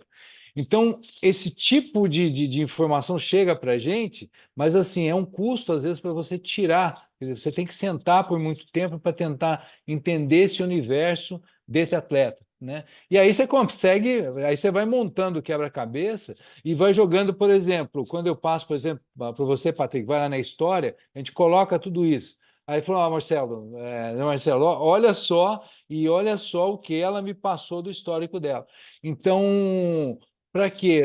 Não só a gente acaba entendendo essa biomecânica, mas a gente tem que dividir com ele, porque falou, ó, ou você muda de postura, ou a gente não tem um desfecho bom. Tá? Até me prolonguei um pouco, porque eu acho que é importante a gente materializar um pouco, para saber que é um problema sério a partir do momento que começa a aparecer e ele vai cometer os mesmos, e ele ou ela vão cometer os mesmos erros por N razões, né? Então, por isso até essa certa angústia quando a gente vê alguma coisa relacionada ao quadril. Gostaria que vocês comentassem um pouco o que vocês acham disso. Bom, é muito interessante você comentar isso, Pablo. Você me puxou na memória um caso, eu acho que tem 1 ano e meio, o doutor Narras me encaminhou uma menina do Sul que também praticava praticamente corrida, e ela tinha uma dor glútea profunda, e assim, nada anterior, não era aquela dor típica. E ela já veio com a ressonância com a indicação de artroscopia, e tinha uma lesão labral, Patrick. E aí examinei, enfim, várias e várias vezes, e acabei fazendo um bloqueio diagnóstico dela, e a dor dela era zero de dor intra-articular. E você começa a investigar e tudo mais, etc. E ela tinha uma dor lombar associada. Na verdade, o problema dela, na história, depois a gente vai conversando, por isso que eu falei dessa parte mais holística, mais medicina integrativa, para você entender todos os aspectos do paciente. Né? Ela tinha uma endometriose extraútero e coincidia a dor dela com o ciclo menstrual. Então ela tratou a endometriose, melhorou a dor no quadril. Ela já estava quase na mesa de cirurgia. Então, assim, a gente brinca que não dá, o exame é realmente complementar. Né? Então, se a gente fosse basear somente pelo exame, na verdade, muita gente vai para o centro cirúrgico aí desnecessariamente. Né? Mas eu acho que é interessante, sim, tem que esmiuçar, tem que conversar, tem que ouvir o paciente. Isso eu acho que é fundamental, é primordial. Não, perfeito. Eu acho que a imagem é um aliado, tá? Acho que o principal é realmente a clínica do paciente, porque é o que vocês comentaram. Às vezes a principal alteração não é a causa da dor, né? Então, é até importante todo mundo aprender a ver o laudo, porque você não sabe quem está laudando do outro lado também, né? É um especialista musculoesquelético, quantos anos ele tem, qual formação. Então, ter ali um know-how de avaliar as imagens também ajuda bastante ali na ponta, que você fala, pô, mas eu estou achando que é mais isso do que aquilo.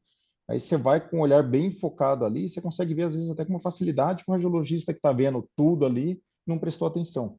Então, realmente, a imagem é um aliado, né? Não é o diagnóstico final. Exato. Eu tenho uma dúvida para o Patrick, na verdade, duas, Pablo.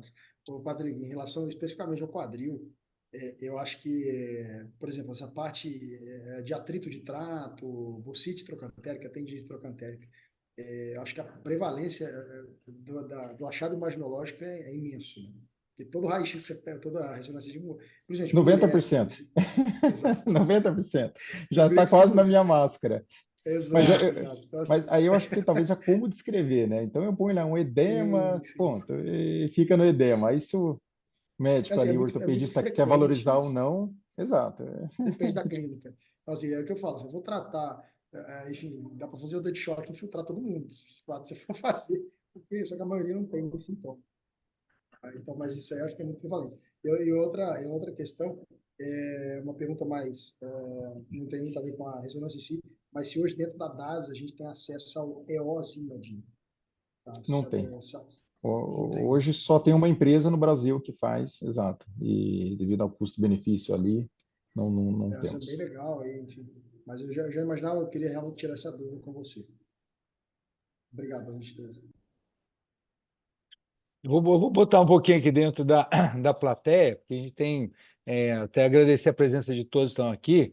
Professor Catito, eu sei que está embaixo aí, e ele trabalha bastante com atleta, é ciclista, né, tem um grupo bastante atuante lá com eles até, mas acaba acompanhando muita gente com lesão, quer dizer, chega, né, tá com a lesão determinada e faz essa parte de reabilitação e depois a colocação no esporte. Catito, eu queria ver se você gostaria de falar um pouquinho aí como é que você pega muita dor, o pessoal queixa muito para você, eles conseguem seguir o manual que você passa para eles, olha o cuidado aqui, né? E de novo, obrigado pela sua presença, você sabe que você é muito marcante aqui com a gente.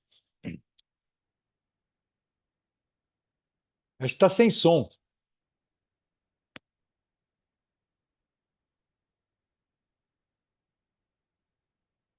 Ô, Catito, não entrou ainda.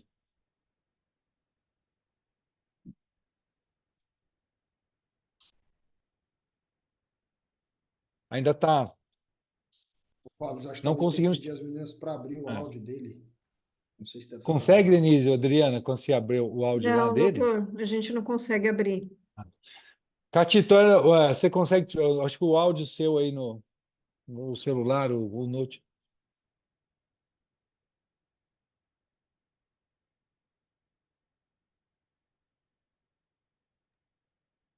Ele não está conseguindo abrir.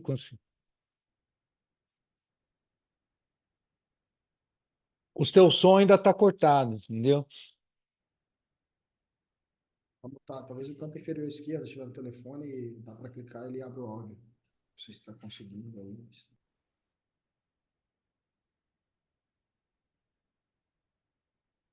Porque até ele conseguir olhar, eu estou passando isso para vocês, porque ele tem uma experiência muito longa, bastante atletas até de esporte de aventura e dentro do estúdio dele, né? Então, trabalha bastante com reabilitação e com esse cuidado, e também até com a população em termos de mais idade, mas com muitos praticantes, porque no interior você tem bastante ciclista, inclusive, né? Catito, você consegue nos ouvir? Não está conseguindo botar o som, né?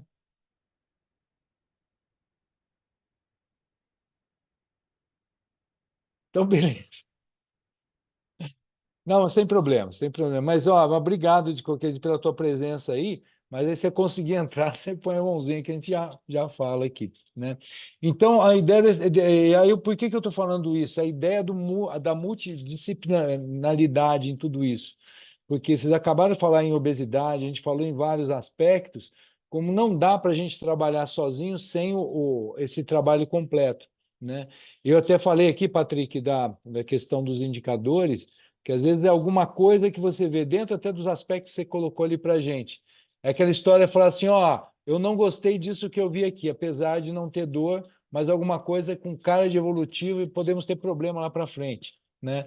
Que é porque realmente uma imagem bem feita com um radiologista, e eu adoro ver principalmente o descritivo, porque isso acaba nos dando pontos de atenção, porque o que que a gente precisa mostrar para o paciente? Às vezes ele não acredita em tudo que a gente possa falar do ponto de vista só clínico. Mas quando você fala, ó, olha isso aqui, olha o que está escrito aqui, em que pé que está depois de todo esse tempo dentro dessa prática, sei lá o quê. Então, esse tipo de indicador, às vezes, faz um sentido para ele. Não sei, Zé Marcelo, o que que você acha? E Patrick, ou pelo menos a experiência em relação a isso. Mas para a gente, quando eu estou ali com ele e a gente pega a imagem com a história e falou, ó, já, a coisa já não está tão boa assim por causa disso, disso, disso. Não sou só eu que estou falando, mas a gente tem uma evidência importante para a gente tomar cuidado, né? Então, esse conjunto de coisas acaba dando um diagnóstico muito mais complexo e muito mais assertivo nesse ponto. O que vocês acham disso? Eu acho que talvez uma questão que ajuda muito vocês a mostrar para o paciente é o controle evolutivo, né? Então, às vezes o paciente faz a ressonância hoje, passa, sei lá, 2 anos, ele melhora, de repente piora, volta e repete a ressonância no mesmo serviço, a gente consegue fazer essa comparativo, e aí no comparativo a gente fala, né? Então, aumento da lesão labral, aumento da lesão condral, um pouco mais acentuado os sinais de osteoartrose, e aí realmente você consegue comprovar para o paciente ali que a imagem realmente está evoluindo, e às vezes de uma maneira mais rápida do que deveria, né? Então, o que ele está fazendo de errado ali para poder fazer um tratamento mais adequado? Então, acho que um comparativo é muito bom, assim, se puder fazer de vez em quando necessário. Eu concordo com o Patrick, Pablos. E principalmente esse cuidado que eu acho que a gente tem que ter, você está comentando, né? Às vezes o sintoma do paciente não está relacionado àquela alteração que você está de fato Doutor, enxergando ali. Agora estamos te ouvindo. De fato, a gente não Ah, consegue pronto. enxergar não é condizente com a clínica daquele paciente, mas eu sempre oriento, você tem uma lesão aqui, essa lesão ela pode se desenvolver, nós vamos exatamente o que o Patrick falou, vamos acompanhar, vamos tentar repetir o mesmo serviço, etc. Se em algum momento isso aqui se tornar sintomático, a gente, de fato, vai conversar com outro viés, com uma outra conversa. Mas eu oriento sempre, o esporte que você pratica, muitas vezes ele pode estar relacionado com o surgimento ou com a piora dessas lesões, apesar de você não ter sintoma hoje, tá? Eu acho muito temerário, eu não gosto de falar, para, igual você comentou que você pega muito paciente e atleta e fala, para de correr, para de fazer isso. Eu acho que primeiro que a gente não pode ter esse poder, né? Eu acho que a decisão é do paciente, em última instância, ele tem que estar ciente de que a lesão pode ser piorada dependendo do esporte que ele praticar. Mas a decisão, em última instância, de praticar ou não praticar, é exclusivamente do paciente. Cabe a nós orientá-lo. Tá? Então, principalmente quando é atleta de alto rendimento. Enfim, eu só oriento e oriento sobre qual o desenrolar de toda aquela lesão e que no futuro ele pode ter sintoma. A decisão acaba sendo para ele mesmo. Perfeito. Catito, você consegue. agora sim. Aí, Agora, maravilha. peço desculpa a todos aí. Imagina. Qual era a pergunta do senhor? Não, eu coloquei aqui, como você tem uma experiência grande com estúdio, com atletas, você é do ciclismo, inclusive, até porque você tem um grupo que trabalha, que vocês acabam saindo bastante e fazem muita trilha, muita estrada rural, bastante coisa assim. É, se você, como é que é a tua experiência com o pessoal com a dor no quadril? Chega para você, fala, chega limitado, ou tipo, não vou tratar, ou não vou ver, não vou passar em médico. Como é que é isso? Como é que é no dia a dia teu que trabalha nas duas pontas, né? Da performance até quem está reabilitando? E você tem um tempo de estrada aí muito bom. É. Bom, boa noite a todos. É um prazer participar dessa reunião aí de altíssimo nível, hein, doutor? O negócio aí tá pesado hoje, hein? Bom, respondendo a sua pergunta, é o seguinte: eu tenho aqui muitos casos, inclusive por coincidência, estou aqui na minha academia agora tratando, né, de agora uma aluna que virou minha paciente, no caso, porque minha cliente, porque é dor no quadril. Começou a sentir muito essa dor que ela fazia caminhada e com o marido, caminhada forte, passou para o ciclismo e não conseguiu. Então, ela fez o tratamento médico, né? Depois passou pela fisioterapia e agora estou fazendo o fortalecimento é, dessa parte toda da região de quadril, core e tudo mais para poder restabelecer a força dela para poder voltar a pedalar, né? Porque a gente pedala em trilhas, em estrada de terra que é muito atrito, né? Muito soco e tudo mais. Então a gente tem bastante esses casos assim como no quadril, joelho também, né? Muita dor. E o pessoal, a bem da verdade, assim, eles tratam, mas ainda tem muito esse receio de ir a fundo. Agora está tendo muitas próteses, né? Que o pessoal tá falando disso aí também. Tá tendo muitos esses casos também aqui de prótese, de quadril. Mas a reabilitação aqui está sendo muito forte, está tendo muito caso disso aí por aqui. Maravilha, não, obrigado pelo teu depoimento, até porque é esse dia a dia, né? Então, esse circuito que a gente acaba fazendo. Eu ia te perguntar uma coisa aqui, Patrick, que a gente estava comentando agora há pouco da imagem, de tudo isso. Às vezes o paciente chega assim, bom, doutor, acabado o tratamento, está na fisioterapia, vai passar para o treinamento. Você não acha que está na hora de fazer uma nova ressonância para ver se sarou mesmo? São coisas que a gente ouve. Não, mas é, Marcelo. Ele pergunta porque ele está sabendo, Bastante. estou livre, né? E aí, né? E aí, qual a sua opinião disso? Porque é uma coisa, como você falou, periodicamente a gente ter. Por isso que eu estou te falando, eu estou batendo nessa tecla que o fato de você ter na linha do tempo e conhecendo a fisiologia de quem está passando com você, é importante não só para mostrar para ele, até por uma questão de prognóstico. E aí, melhorou atender esse pedido dele? Isso vale a pena ou não? Nós precisamos explicar para ele que isso realmente não adianta a gente ir por esse caminho. O que você acha na qualidade de radiologista dentro da área? Com certeza não. Porque o que que é o problema? Nem sempre a imagem melhora, né? Então, devido a essa dissociação, às vezes está igual, está estável, pode melhorar, mas às vezes piora um pouquinho. E aí você vai falar para o paciente, não, mas você está sem dor, a imagem piorou, então você vai ficar mais tempo ainda parado. Às vezes é pior, porque às vezes ele perde massa muscular e acho que aí o condicionamento físico dele aí só tende a piorar dali para frente. Então, eu acho que a radiologia é esse plus a mais para poder identificar e fazer um tratamento adequado, né? E aí o tratamento é muito focado na clínica ali, como que o paciente está evoluindo ou não. Eu acho que o Marcelo pode Perfeito. falar até com mais detalhe aí do que eu. É basicamente isso mesmo, o Patrick comentou, Pablo. Principalmente depende da patologia que você está tratando. Falando em osteoartrite, eventualmente diagnosticou uma osteoartrite ali na ressonância, o paciente tem sintoma, tratou, fez fortalecimento, melhorou toda essa parte muscular, a parte de biomecânica de gesto esportivo, enfim, fortaleceu, ficou sem sintoma, eventualmente aí, anual, mas se o paciente questionar muito, tá? Porque se ele não tiver sintoma, não faz sentido realmente você fazer, principalmente porque existe uma dissociação clínico-radiológica muito grande, né? E outra questão, a diferença, a gente está tratando, por exemplo, a osteonecrose da cabeça do fêmur. Aí muda de história, a gente está falando de outra patologia. Então, assim, eu posso ter um aumento dessa área, eu posso, por exemplo, acometer uma área de carga que eventualmente não estava sendo acometida. E aí sim eu posso indicar uma cirurgia ou fazer uma descompressão nesse paciente para evitar ali que ele culmine no desabamento dessa cabeça. Mas aí é uma outro tipo de patologia, né? Da osteoartrose, eventualmente, quando eu tenho um acompanhamento mais próximo desse paciente, eu vou fazendo um controle talvez até mais radiográfico. Um raio-x ali de 6 em 6 meses, exame barato, rápido e fácil de ser feito. Agora, a ressonância em si, se ele não tiver sintoma de fato, acho que não tem por que ficar repetindo tantas vezes, porque a tendência é que ela piora. Infelizmente, é uma doença irreversível, né? Então, dificilmente você vai ver melhora dos aspectos da ressonância, né, Patrick? Perfeito. Bom, gente, ó, estamos agora com 8h30. Eu queria saber mais alguma questão. Catito, vocês estão nos assistindo aí, gostariam de fazer alguma pergunta a mais? Eu estou um tanto, né? Mas de qualquer jeito, nas linhas gerais, gostaria muito que a gente chegasse nesses pontos, né? Ser colocado, eu acho que as apresentações foram excelentes, muito esclarecedoras nesse ponto. Alguma questão mais? Vocês estão nos assistindo aqui?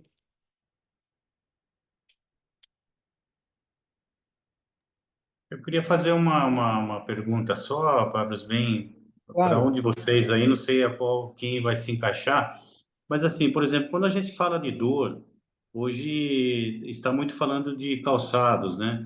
Esses dias eu até tive uma aula com o Dr. Alex Soutomaior, não sei se vocês já ouviram falar, ele é um fisiologista, e está muito falando em calçados, calçados macios, calçados mais com não que sejam aqueles calçados mais sem essa parte desses calçados que tem toda essa mola, esses amortecedores. E está falando muito em esses tênis mais comuns, sabe? Tipo esse convencional, sabe esse Adidas que é tipo Adidas, que é sem aquele amortecedor atrás, sem todos e o que que vocês acham disso em relação ao impacto de quadril, impacto de joelho, quando se fala de um calçado desse, se não estou fugindo da aula, se teria alguma coisa para a gente estar perguntando sobre isso? Marcelo, começar. Bom, o professor Catito, É realmente claro que o calçado adequado, ele também, obviamente, vai dissipar ou não a carga, tanto do quadril, tornozelo, joelho, quando a gente está falando de articulações de membros inferiores submetidas a cargas, né? Mas não, eu não conheço assim, desconheço algum artigo que fala especificamente sobre alguma correlação entre o tipo de calçado e, de fato, ali um desenvolvimento de uma osteoartrose. Geralmente, esse tipo de doença ele é multifatorial, né? Você tem fatores genéticos, você tem fatores do próprio paciente, como obesidade, o tipo de esporte que ele pratica, está muito mais relacionado com o desenvolvimento da doença em si do que único e exclusivamente o calçado. Mas, sem dúvida, é importante, tá? E principalmente se não está só relacionado ao tipo, né? Se você tem, dependendo do tipo de pé que esse paciente tem, eventualmente ele não vai se adaptar com alguns calçados, né? Então, não adianta a gente usa esse calçado e você melhora o seu impacto no quadril, mas agora eu estou com dor no pé, porque eu faço um arco aí num pé plano, e o paciente tem dor no arco medial. Então, assim, por isso que o ideal é avaliar o paciente como um todo, né, e ver o que melhor se adapta Entendi. para ele. Perfeito. Obrigado, doutor. Obrigado. Mas, ô, Catito, tem algumas coisinhas aqui para colocar, né? Eu acho que, assim, é um item de anamnese, né? Para gente que mexe com o esporte, independente se é médico, profissional de educação física, fisioterapeuta, nutricionista, todos, saber que tipo de calçado usa, até para ver se tem alguma correlação. Alguns exemplos, né? Como eu faço muito teste de esforço, então você está lá, chega o paciente vai fazendo, às vezes não tem muita intimidade, então ele vai com o famigerado sapatênis. Então ele chega com o sapatênis, né? E vai fazer, porque está escrito, ele vai e faz. Ah, por que você parou? Cansou? Não, senti dor no pé. Várias vezes eu ouvi isso. Por quê? Porque a plataforma é absolutamente reta, o nosso chão é de concreto, independente da esteira ou não. Então, o contato, a forma com que o pé se choca em repetição, existe um cansaço a mais em relação a isso. Então, isso no dia a dia também é um problema. Então, a gente pega isso da história, porque esse tipo de relato pode ser importante. Se é um sapato duro, solado de couro, se ele é um sapato assim anatomicamente melhor, com absorção de impacto melhor pela questão do dia a dia dele, aí já falando em todo mundo, não só no atleta ou sedentário. Se a gente for falar no sedentário também, não tem que falar no tempo que ele fica sentado e quase a amnese glútea que ele tem e o tanto de lesão que acaba fazendo. Então, em relação ao calçado, na hora da prática, eu já cheguei, por exemplo, isso foi uma situação especial de uma pessoa, por exemplo, eu estou indo para o Carnaval da Bahia, torci o tornozelo, o que eu faço? Eu fui com a pessoa na loja, vamos descer a loja, vamos ver o que você pode calçar ou não. Que era uma situação, ó, tipo, eu estou com a passagem comprada, vou viajar daqui 2 dias, o que eu faço? Era uma amiga e tal, mas eu tinha que dar uma personalizada naquilo para que aquele tornozelo não fosse para o brejo depois de uma aventura de 4, 5 dias pulando carnaval no meio de trio elétrico, né? Então, essa visão biomecânica é importante ser vista. Quais perguntas que a gente sempre faz, por exemplo, com o corredor? Quantos tênis você tem no ano, né? Como é que você faz o revezamento? Porque a perda da absorção de impacto ela acontece. Agora, claro, por isso que é importante saber aquilo que calça e aquilo que vai calçar. Porque às vezes você consegue também um fator de diminuir um pouco dessa pressão do pé. Mas como o Zé Marcelo falou, é multifatorial, porque você vai achar um tanto de situações relacionadas, ele como um fator único, ele não é. Mas é um fator importante que é o que liga a gente ao solo, né? Então, isso aí já vale quase uma aula inteira para a gente discutir só o calçado e os tipos de variações sobre isso. Não, sensacional. Eu só perguntei porque às vezes a gente ouve muito falar, né? Quando tem artrose, artrite, cuidado com o impacto. E também já ouvi falar, né, e alguns profissionais, que o impacto, né, que não seja um impacto que seja de um desnível, né, de um terreno muito acidentado, ele também chega a ser saudável, porque por causa das articulações, a parte muscular, equilíbrio, né, tudo entra nesse contexto, né? É isso aí, doutor. Muito obrigado, obrigado mesmo. Obrigado Essas pelas aulas. colocações aí, de trazer para a gente a discussão. E esse paciente da tua avaliação, Pablo, já sai com uma prescrição de melhorar o sedentarismo, né? Para ele, o teste Pois é é, elétrico. pois é. Vou citar um outro Não a caso para praticar vocês, esporte. uns 15 segundos aqui, desculpa até porque eu falo pelos cotovelos, mas uma vez foi um caso de uma dor, era um problema na perna, né? E até Patrick também entra, foi lá, levou, inclusive levou até ressonância e ultrassom. Tinha eu agora não me lembro qual a posição em termos de tendinite. Mas, bom, fomos lá e tal, sentei, conversa, calçado, como é que era, calçado. Pô, mas não conseguia achar um link da dor que ela tinha do pé e da perna com o treinamento, e treinava corrida. Aí no final, eu falei, mas como é que era o piso? Onde é que você pisava? Como é que era? Num parque, não era? Era uma praça inclinada, tá? O piso era um pouco assim inclinado, era uma praça e tal, e ela corria num sentido só. Então, na verdade, ela fazia um degrau de um pé para o outro, né? E aquele pé que estava mais encolhido que foi o da lesão, né? O outro não. Então ela fazia uma dorsiflexão, quer dizer, ela fazia uma torção interna, né? Quer dizer, para fazer pela questão do impacto, só que isso era crônico. E ela só treinava num sentido, e ela não usava outro tipo de. Era só lá, né? Pô, foram 2 horas para chegar nesse ponto. É claro que agora não demora 2 horas. Eu falei, não, eu não posso esquecer desse item, né? Mas faz parte da história você ter as variáveis que você vai ter no esporte. Então, uma coisa é o solo, uma coisa é o tênis, uma coisa é o indivíduo e qual é a mecânica dele. E tentar correlacionar. Muitas vezes pode ser que a gente não consiga chegar nisso, mas a gente tem uma chance de aproximar um pouco mais da fisiopatologia nessa situação, né? Então, citando para vocês que não é incomum a gente ver situações biomecânicas que podem nos embasar quando é a situação da lesão. Eugênio, obrigado aí pela presença também. Eu que agradeço. Eu podia fazer só uma perguntinha? Claro.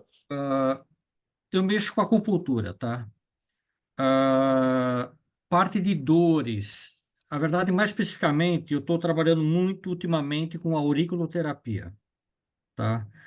E os resultados são excelentes em redução de dores, tá? Vocês têm os ortopedistas têm alguma experiência com relação a isso?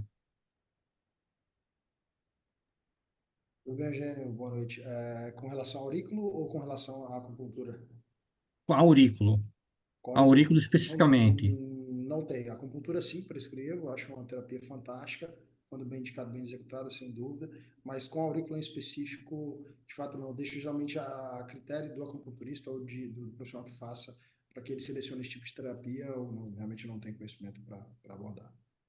Tá? Não, porque experiência própria, tá? A verdade é que eu trabalho, faço trabalhos voluntários, tá? E para uma ONG, e ela mexe com dependentes químicos, moradores de rua, tá? E no caso aí, realmente, com muitas dores lombares, cervicais, tal, dores no ombro, tal, né? E os resultados são realmente reduz demais, tá?